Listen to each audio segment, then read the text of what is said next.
गणतंत्र दिवस के मौके पर आप सभी भारतवासियों को, मेरे भाइयों बहनों को, बुज़ुर्गों को बहुत बहुत शुभकामनाएं।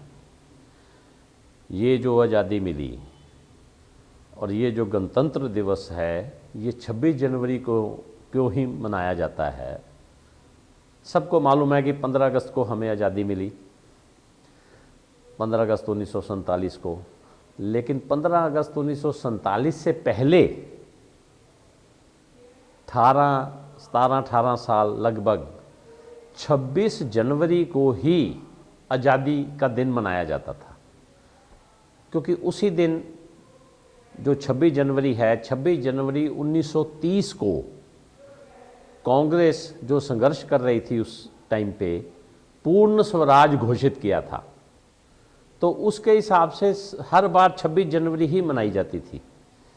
तो लेकिन प्रभु कृपा से 15 अगस्त 1947 को आज़ाद हो गया, तो वो स्वतंत्रता दिवस हो गया।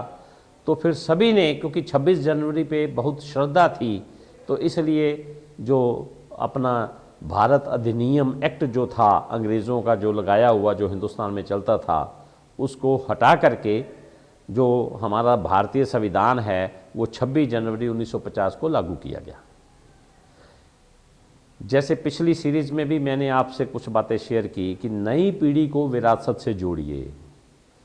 आज़ादी का जो 1200 साल का हमारा इतिहास है, क्योंकि आज़ाद हुए तो गणतंत्र दिवस आया। उस दिन भी ये नहीं जी ये स्वतंत्रता हो गई तो गणतंत्र मनाना है। गणतंत्र तभी है कि जब लोगों ने कुर्बानियाँ दी हैं। आज़ादी की लड़ाई में भी हमारे मठ मंदिरों का बहुत बड़ा ही योगदान है। ऋषिकेश बहुत बड़ा सेंटर था क्रांतिकारियों के छिपने का, क्रांतिकारियों के वहाँ पर अज्ञातवास करने का। तो उस समय भी सब संत महंत जो थे वो बहुत ही इसमें अग्रणी रहते थे। 1700 के आसपास जो 18वीं शताब्दी है, उसमें सन्यासियों ने, जो जगत गुरु शंकराचार्य जी का जो दशनामी खाड़ा माना जाता है, उनके सन्यासियों ने बहुत बड़ा एक विद्रोह, एक अंग्रेजी सरकार के खिलाफ उन्होंने संघर्ष किया था, जिसको आनंद मठ के नाम से जाना जाता है। बंकिम चंद्र चटर्जी ने आनंद मठ उसी के ऊपर लिखा, जिसमें कि वो सन्यासियों ने अपना जीवन बलिदान किया, क्योंकि अंग्रेज़ों ने कई तरह की पाबंदियां लगाई थी हमारे तीर्थ स्थानों पर, हमारे मेलों पर, जैसे मुसलमान लगाते थे। लेकिन वो सब चीज़ों में वो संत महात्मा भी कोई चुप नहीं रहे। तो इस तरह से जैसे स्वामी दयानंद सरस्वती हुए, स्वामी विवेकानंद हुए, स्वामी श्रद्धानंद जी तो हमारे पंजाब जलंधर के पैदा हुए वहाँ, जिन्होंने इतनी आज़ादी की वो जो अपना लड़ाइयाँ लड़ी हैं उन्होंने, हैं जी। महर्षि अरविंद हुए, स्वामी सहजानंद सरस्वती हुए।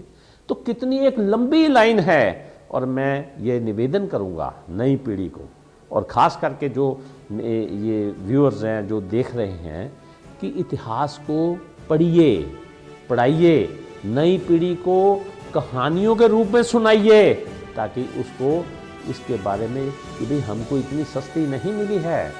घरों के घर बर्बाद हुए, खानदानों के खानदान चले गए।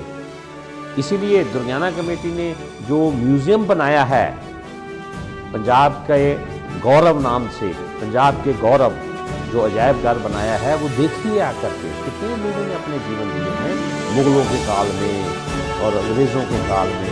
तो ये सब देखेंगे। और मैं एक बार फिर से आज के पवित्र दिन की आप सभी को शुभकामनाएं देता हूँ। जय हिंद, जय श्री राम।